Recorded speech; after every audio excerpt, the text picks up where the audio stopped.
Hello' students, তোমালোকে ইতিমধ্যে গম পাইছাই যে যোৱাকালিৰ পৰা দৰ্পণ পৰ্টেল অ'পেন কৰি দিয়া হৈছে HS ফাৰ্ষ্ট ইয়েৰৰ ৰেজিষ্ট্ৰেশ্যনৰ কাৰণে বা এপ্লাই কৰাৰ কাৰণে, এডমিশ্যনৰ কাৰণে এপ্লাই কৰাৰ কাৰণে। এতিয়া বহুতৰ সেইটোৰ প্ৰশ্ন আছিলে যে সকলোৱে কি দৰ্পণ পৰ্টেলৰ যোগেদি এডমিশ্যন ল'ব লাগিব নেকি? এতিয়া কথাটো এনেধৰণৰ যে দৰ্পণ পৰ্টেল তোমালোকে যদি গভৰ্ণমেণ্ট কলেজ বা স্কুলত নাম লগাব বিচাৰিছা তেন্তে তোমালোকে দৰ্পণ পৰ্টেল দি এপ্লাই কৰাটো বাধ্যতামূলক। কিন্তু প্ৰাইভেট কলেজ বা ইনষ্টিটিউটৰ ক্ষেত্ৰত অলপ বেলেগ হয়। তেওঁলোকে কি কৰে, তেওঁলোকে প্ৰথমতে এডমিশ্যন লৈ লয়, তাৰপিছত তেওঁলোকৰ নামখিনি দৰ্পণ পৰ্টেলত এণ্ট্ৰি কৰি দিয়ে। তো সেইটো এটা প্ৰচেছ আছে। গতিকে যদিহে তোমালোকে গভৰ্ণমেণ্ট কলেজ বা স্কুলত পঢ়িব বিচাৰিছা তেন্তে দৰ্পণ পৰ্টেল দি কৰিবই লাগিব, HS ফাৰ্ষ্ট ইয়েৰ এপ্লাই কৰিব লাগিব এডমিশ্যনৰ কাৰণে। আৰু যদিহে প্ৰাইভেটত কৰিব বিচাৰিছা তেন্তে তোমালোকে ডাইৰেক্ট গৈ তাত এডমিশ্যন ল'লেই হ'ল প্ৰাইভেট কলেজখনত। তো সিহঁতে তোমালোকে কামখিনি কৰি দিব, তোমালোকে তেতিয়াহ'লে নালাগে কৰিবলৈ। তো আশাতে চাই লওঁ যে কিদৰে আমি এপ্লাই কৰিম। তো ইয়াত তোমালোকে প্ৰথমতে দেখিছে যে লগ ইন এজ ষ্টুডেণ্ট দিয়া হৈ আছে। সেইটো তেওঁলোকৰ বাবে যিসকলে অলৰেডি ৰেজিষ্ট্ৰেশ্যন কৰিছে আৰু তেওঁলোকে মোবাইল নম্বৰবিলাক দি পেলাই ডেট অফ বাৰ্থ দি পেলাই লগ ইন কৰিব পাৰিব।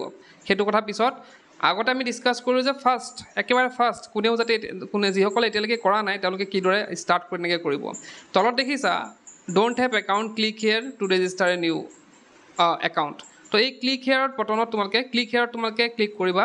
ক্লিক কৰাৰ পিছতে তোমালোকে দেখিবা, তো তোমালোকে ইয়াত প্ৰথমতে দেখা পাবা চিলেক্ট বৰ্ড। তো চিলেক্ট বৰ্ড তোমালোকে CBSE নে CBSE নে কি বৰ্ড তোমালোকে ইয়াত চিলেক্ট কৰিবা। নেক্সট 2 নম্বৰ দিছে চোৱা, select class 10 exam passing year. তো এইবাৰতো যিহেতু পাছ কৰিছা বা যোৱাবাৰো যদি কোনোবা পাছ কৰিছে তেওঁলোকেও চিলেক্ট কৰিব পাৰে। তো যোনটো পাছিং ইয়েৰ হয় এইটো বছৰ হয় 2023 দিবা। নেক্সট 3rd নম্বৰ আছে name of the class 10 examination. তো তোমালোকৰ তো ইয়াত লিখিব দিছে যে ক্লাছ 10 এক্সামিনেশ্যনৰ নামটো কি। আমাৰ কি হয়, আমাৰ HSLC হয়নে?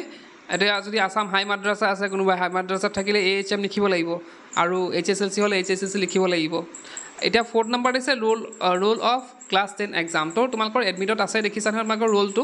তো ৰোলটো ইয়াত লিখি দিবা, আৰু 4B আছে নম্বৰ অফ ক্লাছ 10 এক্সাম। তো তোমালোকৰ ৰোল আৰু নম্বৰটো বেলেগ ছেপাৰেটলি থাকে তোমালোকে দেখিছাই। তো নম্বৰটো ইয়াত ভৰাবা আৰু 4 ইয়াত ভৰাবা তোমালোকে ৰোলটো। 5 নম্বৰ দিছে মাৰ্কছ অবটেইন, যে তোমালোকে কিমান নম্বৰ পাইছিলা। তোমালোকৰ মাৰ্কছ কিমান পাইছিলে এইটো দিছে, আৰু টোটেল মাৰ্কছ 6 নম্বৰ দিছে টোটেল মাৰ্কছ।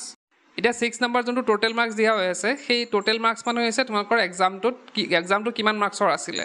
তো যেনেকৈ 600 মাৰ্কছৰ আছিলে আমাৰ HSLC এক্সামটো, তো গতিকে 600 দিবা। 7 নম্বৰ দিছে percentage of the marks scored in 10th board exam.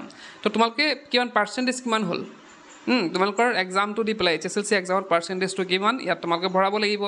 Next 7 দিছে give the secured in 10th board exam if have grade. তো তোমালোকৰ গ্ৰেড আছে নাই, যদি আছে দিবা, নাথাকিলে দিব, ইয়াত নালাগে দেই, একো কৰিব নালাগে। তাৰপিছত আছে ইয়'ৰ ফুল নেম, তোমাৰ নিজৰ ফুল নামটো ইয়াত লিখিব দিছে। তো 8 নম্বৰতে ইয়'ৰ ফুল নেমটো, তোমাৰ ফুল নামটো লিখাৰ পিছতে নেক্সট আছে আমাৰ ডেট অফ বাৰ্থটো দিব দিছে। 10th চাৰ্টিফিকেট থকা যোনটো ডেট আছে সেইটো দিবা, ডেট অফ বাৰ্থটো। আৰু 10 নম্বৰ আছে তোমাৰ মাদাৰ্ছ নেম, মাৰ নামটো দিবা। 11 নম্বৰ ফাদাৰ্ছ নেম দিয়া আছে, সেইখিনি বুজি পাইছাই। 12 নম্বৰ আছে গাৰ্জিয়ান নেম। তো গাৰ্জিয়ান নেম গাৰ্জিয়ান কোন হয় ফাদাৰৰ নাম দিব পৰা, বা কাৰোবাৰ যদি ফাদাৰ নাথাকে মাদাৰৰ নাম দিব পাৰে। তো তোমালোকে ইমেইল ID দিব পাৰা, নিদিব পাৰা, প্ৰব্লেম নাই। 14 নম্বৰ আছে 10 ডিজিট মোবাইল নম্বৰ। তো 10 ডিজিট মোবাইল নম্বৰ তোমালোকৰ যোনটো মোবাইল ইউজ কৰি আছা বা ঘৰত আছে সেইটো তোমালোকে ইয়াত দিব পাৰা। Confirm 10 digit mobile number. তো কনফাৰ্ম মানে কি, তোমালোকে যোনটো দিছা মোবাইল নম্বৰ সেইটোকে আকৌ দিব লাগিব ইয়াত। এটা ফোন নম্বৰ দুবাৰ দিব লাগিব, কনফাৰ্ম হ'ব দিছে। নেক্সট আছে চিলেক্ট নেশ্যনেলিটি। তো নেশ্যনেলিটি কি হ'ব, ইণ্ডিয়ানে হ'ব। তো ইয়াৰ পিছতে আছে এড্ৰেছ ফৰ কমিউনিকেশ্যন। তো তোমালোকৰ নিজৰ ঘৰৰ এড্ৰেছটো ইয়াত দিবা। এড্ৰেছ লাইন 1 এড্ৰেছ, এইখিনি তোমালোকে জানিবাই, আৰু নাজানিলে তোমালোকে সুধি ল'বা কোনটো হয়, পোষ্ট অফিচ কি হয়, ভিলেজ কি হয়, সেইবিলাক মই এইখিনি ডিছকাছ নকৰোঁ, সেইখিনি তোমালোকৰ দেউতাৰ পৰা বা কাৰো গাৰ্জেনৰ পৰা সুধি ল'বা। এতিয়া এড্ৰেছটো ভৰোৱাৰ পিছতে তোমালোকৰ আহিব 18 নম্বৰ ৰিলিজন, তোমালোকৰ চুজ কৰিব আহিব তোমালোকৰ ৰিলিজন কি হয়। 19 নম্বৰত আহিব চিলেক্ট কাষ্ট, তোমালোকৰ কি কাষ্টৰ হয় সেইটো দিবা। তাৰপিছত 20 নম্বৰ দিছে জেণ্ডাৰ, মেল হ'লে মেল, ফিমেল হ'লে ফিমেল। 21ত দিছে weather belongs in special abled category. তো কোনোবাই যদি ফিজিকেলি হেণ্ডিকেপ আছে তো বিশেষভাৱে সক্ষম যদি কোনোবা আছে তেতিয়া য়েছ দিব লাগিব, আৰু যদি নহয় তেতিয়াহ'লে ইয়াত ন' দিলে হ'ল। 22 দিছে weather belong to T tribe community. তো টি ট্ৰাইব কমিউনিটি যদি হয় য়েছ দিলে, আৰু যদি নাই ন' দিলে হ'ল। Weather belong to economically weaker section, যদি EWS চাৰ্টিফিকেটখন তোমালোকৰ তাত আছে তেতিয়া ইয়াত য়েছ দিবা, আৰু যদি নাই তেতিয়াহ'লে ন' দিলে হ'ল। Do you have any state national level extracurriculum certificate in sports culture NCC etc.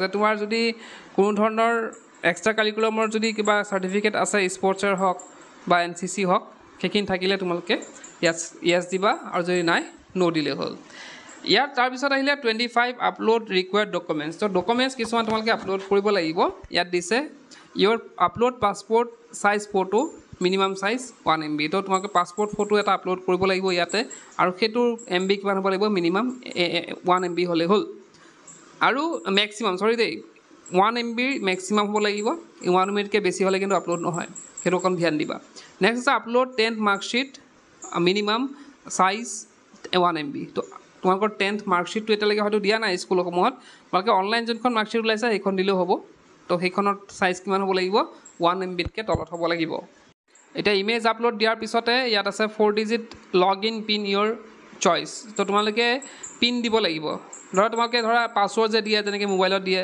তেনেকৈ ধৰা পাসওয়াৰ্ড দিব লাগিব যে পিছত যেতিয়া তোমালোকে লগইন কৰিবা সেই পাসওয়াৰ্ড কেইটা মাৰি দিলে হ'ল এটা 4 ডিজিট পিন ইয়োৰ চইচ যে তোমালোকে যিকোনো 4টা ডিজিট দিব পাৰা আকৌ ইপিনে 27 টো 4টা হেতু মানে কনফাৰ্ম কৰিব দিছে যে তুমি যোন কিটা 4টা ডিজিট 26 নম্বৰ দিছিলা 27 নম্বৰটো সেই 4টা ডিজিটে মানে 4টা পিনে দিলে হ'ল যোনগিটা দিয়া তো ইয়াৰ পিছতে তোমালোকে কি কৰিব লাগিব এটো যে দেখিছা hereby I declare that all information provided তো এটো দেখিছা লাইনটো লিখা আছে ইয়াত যোনটো দেখিছা বক্স আছে তাত ক্লিক কৰি দিলে হ'ল আৰু এনেদৰে কি কৰিবা তোমালোকে ক্লিক কৰাৰ পিছতে প্ৰসেসটো নেক্সট কৰিবা এটা নেক্সট ক্লিক কৰাৰ পিছতে তোমালোকে এনেধৰণৰ ইন্টাৰফেস দেখা পাবা য'ত তোমালোকৰ গোটেইখিনি ডকুমেন্টছ কেনেধৰে কি ভৰাইছা গোটেইখিনি ওপৰত দেখা পাবা আৰু ইয়াৰ পিছতে তোমাৰ তিনটা অপচন দেখা পাইছা তলত দেখিছা এটা থাকিব ক্লোজ এটা থাকিব প্ৰিন্ট এটা থাকিব নেক্সট এতিয়া তোমালোকে যদি প্ৰিন্ট কৰিব বিচাৰা এইখিনি প্ৰিন্ট কৰিব পাৰা নেকৰিলেও চলি যায় তাৰ পিছত আমি কি কৰিব লাগিব নেক্সট কৰিব লাগিব তো নেক্সট ক্লিক কৰাৰ পিছতে কি হ'ব চোৱা তো এনেকুৱা ইন্টাৰফেস এটা দেখা পাবা য'ত তোমালোকে সুধিব যে তুমি শিওৰ নেকি তোমালোকৰ ডকুমেন্টছ কি ঠিকে আছে যদি ঠিকে আছে শিওৰ যদি হয় ইয়াত ওকে ক্লিক কৰিবা তো ওকে ক্লিক কৰাৰ পিছতে কি আহে চাও তো এইটো ক্লিক কৰাৰ পিছতে তোমালোকে ইয়াত ড্যাশবোৰ্ডত আহি যাবা ড্যাশবোৰ্ডত ইয়াত কি লিখা আছে apply urgently you can apply up to maximum 5 institutions approve select only 1 institution after publication of selected list তো তোমালোকে ইয়াত দেখা পাইছা তো ইয়াত তোমালোকে কি কৰিব লাগিব পাঁচটা তোমালোকে ম্যাক্সিমাম পাঁচটা ইনষ্টিটিউশন তোমালোকে ইয়াৰ পৰা চুজ কৰিব পাৰিবা তো ইয়াৰ পিছতে তোমালোকে কৰিবা ক্লিক এপ্লাইড এপ্লাই ক্লিক কৰাৰ পিছত কি আহে চাও তো এপ্লাইড ক্লিক কৰাৰ পিছতে এনে ধৰণৰ ইন্টাৰফেস দেখা পাবা য'ত তোমালোকে ইয়াত দেখা পাইছা স্ক্ৰিনত যেনেকৈ অভিজ্ঞান একাডেমি আছে আদৰ্শা ট্ৰাইবেল HSC স্কুল তো এইখিনি ডাইৰেক্ট গৈ পেলাই এপ্লাই কৰিব পাৰা আৰু যদি তোমালোকে কলেজ বিচাৰিব খোজা তেতিয়াহ'লে তোমালোকে সাৰ্চ যোনটো বাৰ আছে তাত গৈ পেলাই ডাইৰেক্টলি কলেজৰ নামটো মানে টাইপ কৰিলে আহি যাব বা ফাইন কলেজত তোমালোকে গৈ পেলাই ক্লিক কৰিব পাৰা তো ফাইন কলেজত ক্লিক কৰাৰ পিছতে তোমালোকৰ অপচন দেখাব কিছুমান তোমালোকক দেখাই আছো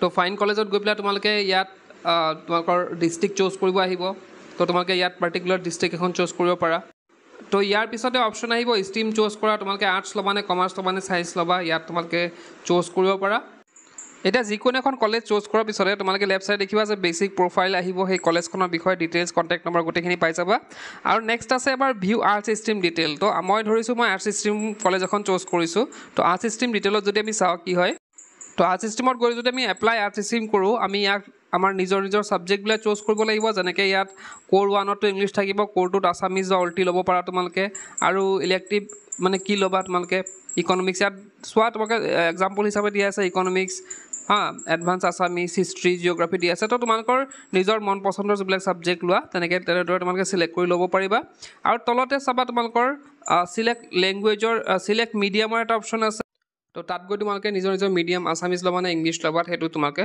চুজ কৰিব পাৰা ইয়াৰ পিছতে তোমালোকে গৈ পেলাই মাই এপ্লিকেশন অপচনটোত গৈ পেলাই তোমালোকে নিজৰ কোনখিনি কি এপ্লাই কৰিলা নকৰিলা চাব পাৰিবা আৰু নিজৰ একনলেজমেন্টটো ইয়াত তোমালোকে উলিয়াই ল'ব পাৰা এই একনলেজ সাৰ্টিফিকেটখন লাগিব কেতিয়া তোমালোকে যেতিয়া এডমিশন ল'ব যাবা তেতিয়া এই একনলেজ সাৰ্টিফিকেটখন তোমালোকৰ দৰকাৰ হ'ব গতিকে এইখিনি তোমালোকে প্ৰিন্ট আউট কৰি ল'বা তাৰ পিছতে আমি যদি ডাউনলোডছ অপচনটোত যাওঁ তো ডাউনলোড অপচনটো এনেকৈ ধৰণৰ দেখিছা আমি ডাউনলোড কৰিব পাৰিম ডাউনলোড ৰিসিভ কৰিব পাৰিম একনলেজমেন্ট ৰিসিভ কৰিব পাৰিম আৰু বাকি দুটা অপচনো থাকিব ইয়াত ডাউনলোড কৰা তো সেইখিনি তোমালোকে ইচ্ছা কৰিলে ডাউনলোড কৰি ল'ব পাৰা ইয়াৰ পিছত তোমালোকে প্ৰফাইলটো নিজৰ প্ৰফাইলত গৈ তোমালোকে নিজৰ প্ৰফাইলটো এডিটো কৰিব পাৰা তো তোমালোকৰ যদি খেলিমেলি কিবা যদি মানে ধৰা ভুলকে ভৰোৱা হৈছে বা কিবা যদি খেলিমেলি হৈছে তোমালোকে এডিট প্ৰফাইলত গৈ পেলাই তোমালোকে প্ৰফাইলটো এডিটো কৰিব পাৰিবা তো এইখিনিয়ে আছিলে দৰ্পণ পৰ্টেলৰ এপ্লাইং প্ৰচেছ এতিয়া higher secondary second year result check কৰিবলৈ তোমালোকে প্লে ষ্ট'ৰত যাবা প্লে ষ্ট'ৰত গৈ টাইপ কৰিবা আছাম 12 ৰিজাল্ট 2024